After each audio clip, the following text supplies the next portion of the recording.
দেখছেন বার্তা এক নজর। রেল যদি জোর করে ভাঙতে আসে তাহলে রেল কর্মীদের রেলের জায়গাতেই চলাফেরা করতে হবে, পঞ্চায়েতের জায়গায় এলেই আমরা বুঝে নেব। এমনই নিদান দিলেন চুঁচুড়া বিধানসভার তৃণমূল বিধায়ক অসিত মজুমদার। সাধারণত বেশ কয়েকদিন আগে ব্যান্ডেল স্টেশন সংলগ্ন এলাকায় দোকান এবং বেশ কয়েকটি বাড়িতে রেল নোটিশ লাগিয়ে দিয়ে যায় 10 তারিখের মধ্যে খালি করতে হবে, 11 তারিখ সমস্ত দোকান ভেঙে দেওয়া হবে। 3 দিন ধরে লাগাতার বিক্ষোভ ও মিছিল করে চলেছেন চুঁচুড়ার বিধায়ক অসিত মজুমদার।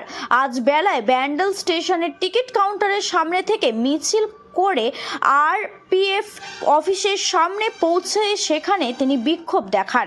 সেখান থেকে মিছিল করে রেলের অ্যাসিস্ট্যান্ট ইঞ্জিনিয়ার অফিসে গিয়ে একটি ডেপুটেশন জমা দেন।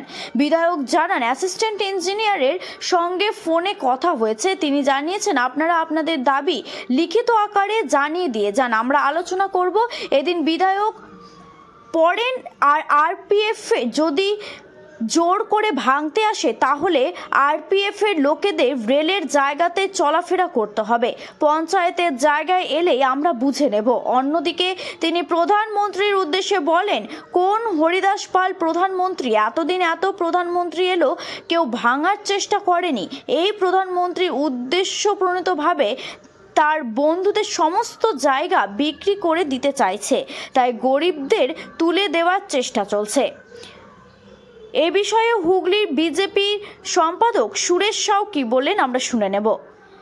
হুগলির ব্যান্ডেল থেকে রাজেশ দেবনাথের রিপোর্ট, বার্তা এক নজর। সেই জায়গাগুলো এই হরিদাস পাল বিধায়ক মশাই সেই সকল জায়গাগুলোতে নিয়ে গিয়ে এই মানুষগুলোকে পুনর্বাসনের ব্যবস্থা করে দিক না, বসতি তৈরি করে দিক না। আছে তো বাংলার আবাস যোজনা বাড়ি বলে চিৎকার করে বেড়ায়, সেই সকল বাড়িগুলো দিয়ে এদের বেশ সুন্দর একটা কলোনি বানিয়ে তো দিতেই পারে বিধায়ক মশাই। তো হরিদাস পাল প্রধানমন্ত্রী নয়, হরিদাস পাল হচ্ছে পশ্চিমবাংলার মুখ্যমন্ত্রী মমতা ব্যানার্জি, হরিদাস পাল হচ্ছে চুঁচুড়ার বিধায়ক মাননীয় অসিত মজুমদার। তাদের কাছে অনেক উপায় আছে, তা না করে যেহেতু 2026-এর ইলেকশন রয়েছে, ওই ইলেকশানে এই মানুষগুলোকে বোকা বানিয়ে ভোট নিতে হবে, যার কারণে এই ধরনের কাণ্ড কারখানা বিধায়ক মশাই করছে। কিন্তু এই ধরনের কাণ্ড কারখানা করে এটা ভাববেন না যে আগামী দিনের বিধানসভা ভোটের বৈতরণী পার করবেন। 140 কোটি মানুষকে নিয়ে রেল, আর রেল যেই জায়গাগুলো নোটিশ দিয়েছে সেই জায়গাগুলো ভালো করে বুঝতে হবে। রেলের নিজস্ব জায়গা, ভারতবর্ষের মধ্যে অন্যতম বড় রেল স্টেশন হতে চলেছে ব্যান্ডেল। অবশ্যই মানুষ দীর্ঘদিন ধরে ওখানে রয়েছে, কিন্তু সেই মানুষগুলোর পুনর্বাসনের ব্যবস্থা করে দেওয়া উচিত রাজ্য সরকারের, এই বিধানসভার বিধায়কের। আর বিধায়ক ওই রেলের ঘাড়ে দায় সারছে, এটা ঠিক নয়। ওনার উচিত যে সকল জায়গা সরকারি জায়গা, রাজ্য সরকারের সরকারি জায়গাগুলো রয়েছে, জঙ্গল হয়ে পড়ে রয়েছে, কোনো উন্নয়নের কাজে লাগে না, প্রমোটারদের হাতে দিয়ে দেওয়া হয় স্বল্প পয়সার বিনিময়ে, সেই সকল জায়গাগুলোই এই মানুষগুলোকে নিয়ে গিয়ে পুনর্বাসনের ব্যবস্থা এবং বসতি স্থাপন করে দেওয়া উচিত। এটা গার্জিয়ান হিসাবে ওনার কর্তব্য।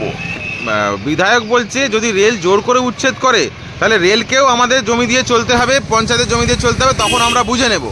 উনি এরকম মুখে অনেক কিছু আওড়ায়, আদতে কোনো কিছু না, মানুষকে ভড়কাবার চেষ্টা করছে।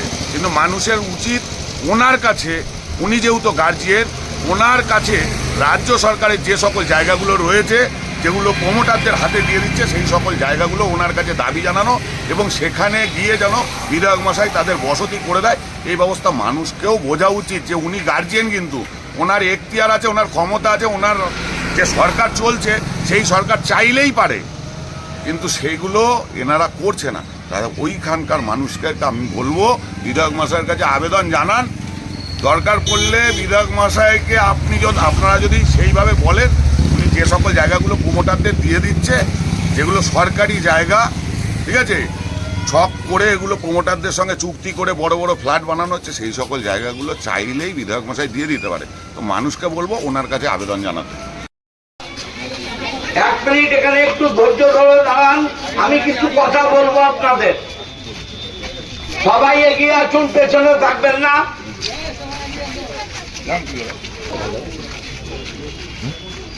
এখানে উপস্থিত আমার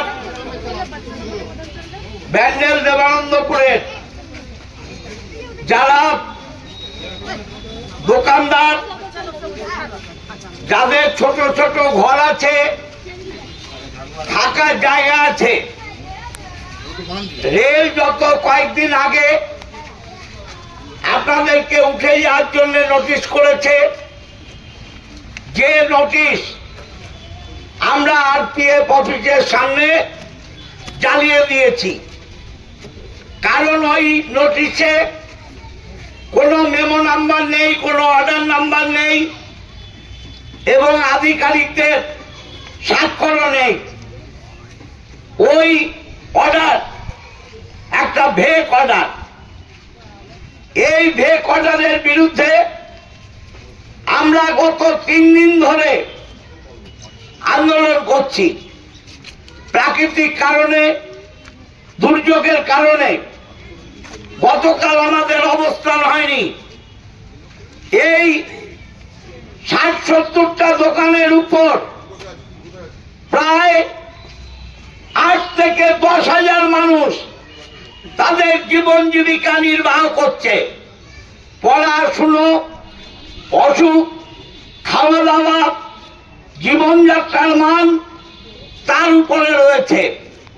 কেন্দ্রের বিজেপি সরকার তারা মানুষের পেটে লাথি মারছে মানুষের ভোট নিয়ে।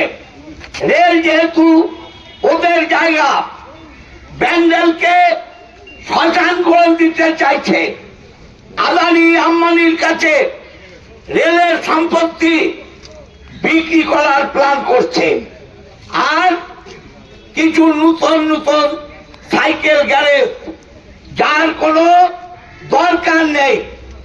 আমি এই এর সাথে ওভার টেলিফোন কথা বলেছি, আলোচনার টেবিল ছাড়া দরকারে সর্বদলীয় মিটিং করুন।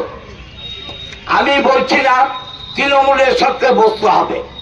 তৃণমূল, সিপিএম, বিজেপি, যত রাজনৈতিক দল আছে, এসইউসি, সবার সঙ্গে বসুক, বসে আলোচনা করুক। আলোচনা ছাড়া কোন দোকানদার আপনার দোকান ছাড়বেন না, ছাড়বেন না, ছাড়বেন না। আমরা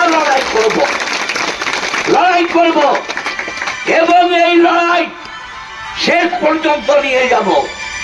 আলোচনার টেবিল এবং পুনর্বাসন ছাড়া কোনো উচ্ছেদ হবে না।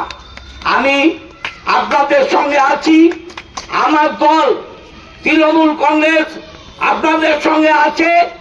আমার নেত্রী মমতা বন্দ্যোপাধ্যায়, অভিষেক বন্দ্যোপাধ্যায় আপনাদের পাশে আছে।